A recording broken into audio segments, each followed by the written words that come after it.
how's it going? No, don't worry about this. This is just vinegar. I'm trying to numb the pain. See, last night I was playing Tetris 99. Couldn't win a match to save my life. I may have let things go too far in some places. Oh, that fucking tears it! That's the last straw! I've had it up to here with this game! Yeah! So I'm drinking away my embarrassment.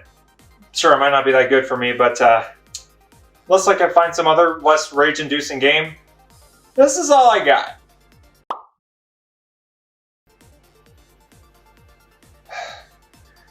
Thumbs up.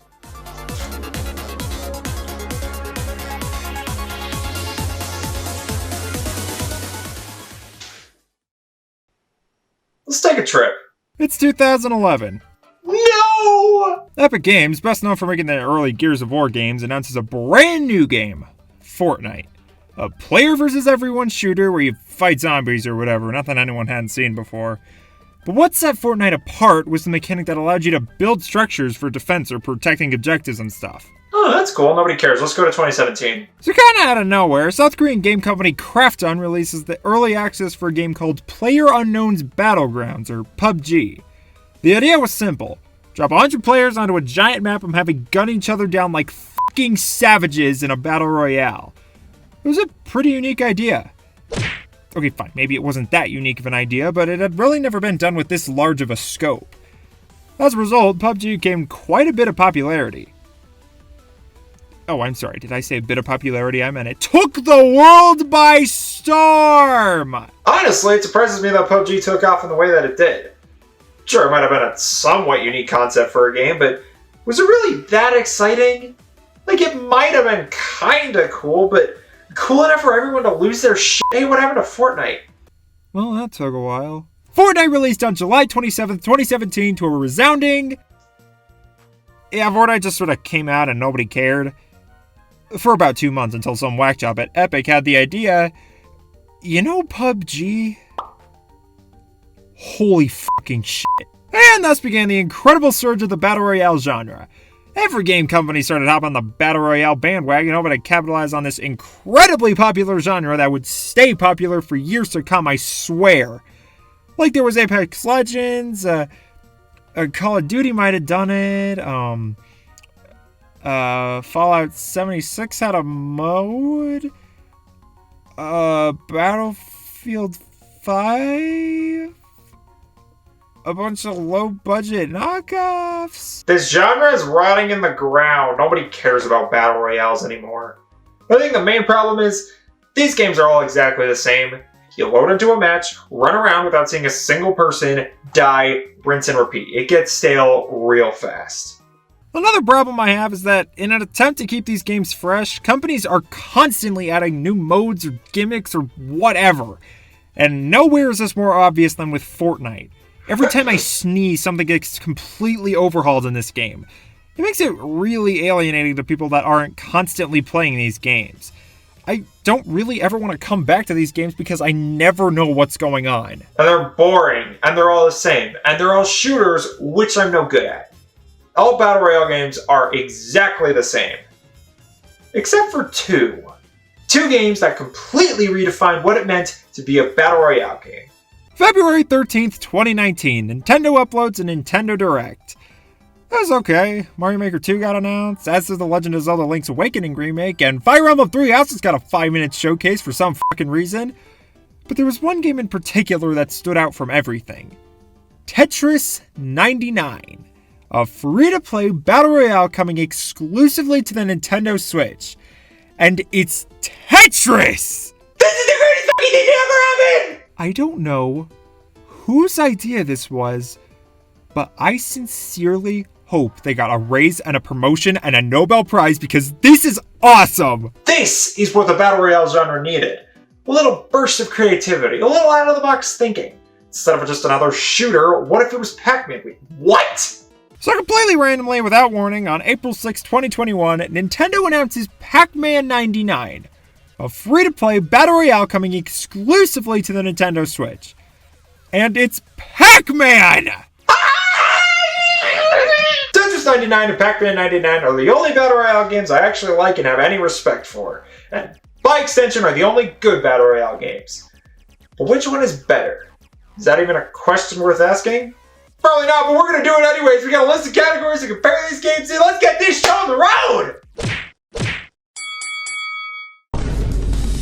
I almost don't even need to talk about the gameplay for these games. I mean, it's Tetris and Pac-Man. I'd be legitimately concerned if you don't know how Tetris and Pac-Man work, so let's just skip this one. Fine. Tetris 99 sees the return of the block-stacking puzzle gameplay we all know, but now with 98 other people. In order to actually make Tetris work in a Battle Royale setting, they had to come up with a way to attack other people because just waiting for people to lose at normal Tetris would leave matches being 1,000% longer. So to compensate, every line you clear sends a line of junk blocks to another player. At the top here, you can choose who that other player is, whether that be players that are attacking you, the players with the most KOs, the players that are closest to getting KO'd, or just let God decide. And that's pretty much it. It's not too complicated because, it's Tetris. It's been the same game for 37 years. If it ain't broke, don't fix it. But with the randomness of a bunch of people throwing other bullshit at you, Tetris 99 is a much more frantic game that requires a much higher reaction time. Especially at the end of matches where the blocks are dropping super fast and you're getting a bunch of junk blocks piled up.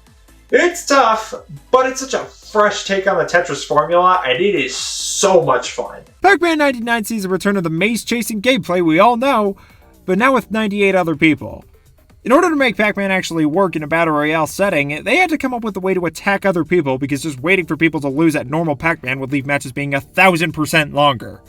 So to compensate, there are these sleeping ghosts on either side of the maze that will attach themselves to one of the 4 main ghosts when you go through them, creating a ghost train.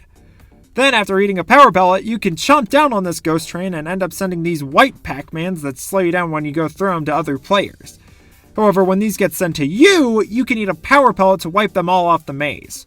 The same targeting system in Tetris is also in this game, except now there's also a toggle to change what the power pellets do too.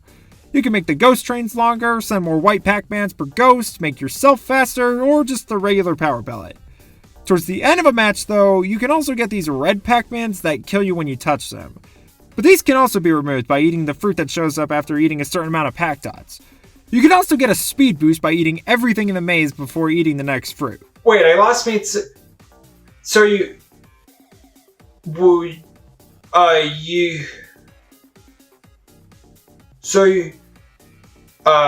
it's painfully obvious the Pac-Man 99 has a lot more going on than Tetris, but that's really just because Pac-Man is a much more complex game than Tetris. In Tetris, you build up a little tower, you drop an eyepiece in, you get a Tetris. How you get there might look slightly different each time, but it's the same general concept. But with Pac-Man, I could go left, right, up, down, eat these things, but not these things, eat everything, go straight for the power pellets, or wait a little bit, or whatever. The point is that Pac-Man has a lot more room for creativity with how you play. Overall though, both of these games are super fun and super addictive. Unlike other Battle Royale games that are just shooters and have a bunch of unique mechanics, Pac-Man 99 and Tetris 99 are new takes on classic games. They're super easy to pick up and play, and the gameplay loop is super fast. You can load into new matches without much thought, which brings back the whole just one more game mentality. That being said though, while I absolutely love Tetris, I am a Pac-Man guy at the end of the day and much prefer the gameplay of it compared to Tetris. So the first point goes to Pac-Man 99. Both of these games were such good ideas. Again, I feel the need to say that the term Battle Royale is most synonymous with the shooter genre thanks to the games that popularized it. So the fact that these games exist is so cool. Such a fresh take on a tired genre with timeless games that everyone recognizes. And both games do unique things with their respective formulas to make them worth picking up. They're free, so they're worth picking up anyways. But aside from the gameplay, these games also feel like they had actual effort put into them. They both have original soundtracks, and while they're small, the songs do a real good job of getting your blood pumping and getting you ready to play. The other really cool detail that definitely didn't need to be added was all the different themes both games have. In Pac-Man 99, you have to pay and then you just get all of them, but Tetris 99 had a way cooler way of handling them. Every once in a while, there would just be an event where the game would be themed to some other Nintendo game, and all you had to do to unlock the theme permanently was just play Tetris. and I think this is a way better way of handling it. It makes the themes feel a little more special when they're presented at an event style like this.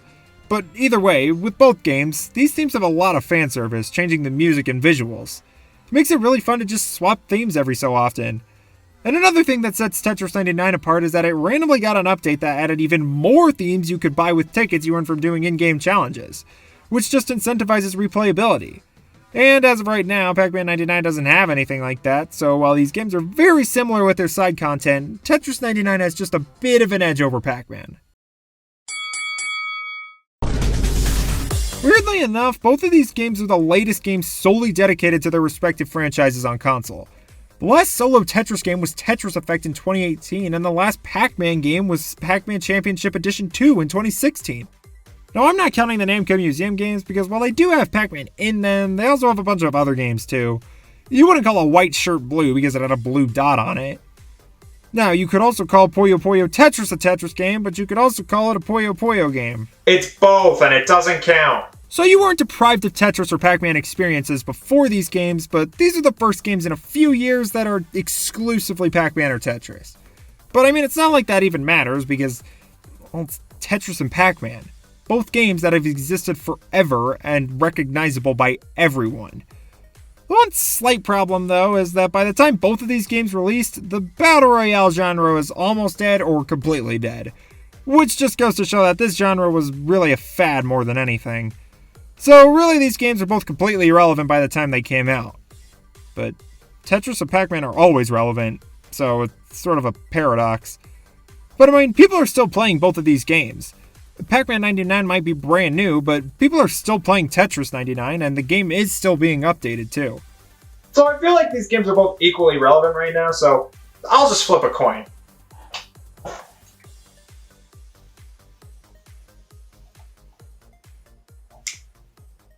Pac-Man it is. Coincidentally, both Tetris 99 and Pac-Man 99 got paid DLC. Neither were anything special, both just got some offline modes, and Pac-Man 99 gave you all the extra themes as previously mentioned. Now, Tetris 99's DLC was $10, which was a perfectly reasonable price. Of course I bought it. I love Tetris 99 and wanted to show my support. But Pac-Man 99's DLC was $30 for everything. Now, you could buy something separately, but it's still pretty steep. Not as much of a no-brainer buy. Probably better to think it over and decide if it's really worth it. You already know what I did, don't you? I bought it immediately because when it comes to Pac-Man, I'm a sucker. I will buy anything with the words Pac and Man in it. Anything. Either way, they're basically the same thing, but the point goes to Tetris because it's cheaper. Now, both of these games are incredibly simple. They're both super easy to pick up and play, and they're both super addictive.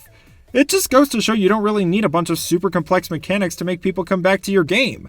These games are simple, but they're also hard, which leaves you feeling like any mistake you make is your fault, not the game's. Which causes you to play another round because if you just play a little bit better, you can come out on top and suddenly it's been 16 hours and you forgot what sunshine feels like. But it's been a while since I've actually revisited Tetris 99, and it's still really fun to come back to. I don't think there's much you could do to either of these games that would make them not fun to revisit. It's really hard to mess up block stacking and maze chasing.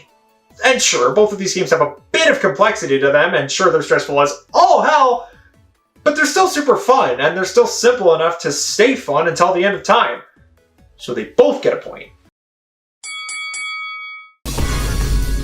Tetris 99 and Pac-Man 99 are both fantastic modern takes on two classic games. But Tetris did do everything first. It laid the groundwork for what a battle royale of a classic game could look like. And so far, it's only spawned the creation of Pac-Man 99 and one other game. But I hope that means we'll see more 99 games in the future. Maybe Donkey Kong 99, or Puyo Puyo 99, or Duck Hunt 99, I don't fucking know! The point is, I hope we get to see more of these games. I think it's a really cool idea to take a classic game and modernize it like this. And sure, Tetris 99 might have done it first, but I think Pac-Man 99 is a good sign that we actually will see more of these games. So I think both of these games made a big enough impact for them to both deserve a point. But wasn't there another game like this? I could have sworn there was another game in this style, but I can't remember what it is. Oh yeah. That one. So on September 3rd, 2020, for Mario's 35th anniversary, Nintendo announced and released Super Mario Bros. 35. Another Battle Royale game, except this time you play the original Super Mario Bros. And instead of playing with 99 other people, you only played with 35 other people. Oh, that sounds pretty cool. Let's take a look at that.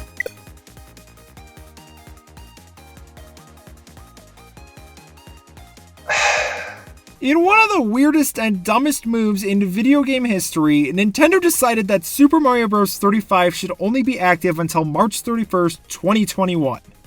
They said it was to make Mario's anniversary more special, but That's just a bunch of stupid fucking bullshit. Stupid fuck shit. Stupid fucking bullshit. Fuck. it's really just insulting. Now, I don't think Mario 35 was as good as Tetris 99 or Pac-Man 99, but it was still fun, and I still had a good time with it. And they could have improved it. They could have made money off of it by having DLC with new themes or at least an offline mode like the other two. But no! They decided that people wouldn't care enough, and so they made it available for only a limited time. But it wasn't even out for a year. It only had a few months and then was gone forever. It's really sad there's no actual way to play this game anymore. It'll just be lost to time, remembered only as one of Nintendo's worst and weirdest decisions. Wait. How am I supposed to give out points for this? Wait. Well, that was weird. I guess if you try to compare Tetris 99 and Pac-Man 99 by bringing up Super Mario Bros. 35, everything just dies. I guess the main takeaway from this is that Tetris 99 and Pac-Man 99 are both very good games. They're both simple, addictive, unique, and intense. They're both good, and that's all you need to know. I mean, they're both free. There's literally no reason to pick one over the other. I feel pretty good about the conclusion we've come to. I think I'm finally over last night's incident. And you know, that deserves a drink of nice, refreshing water.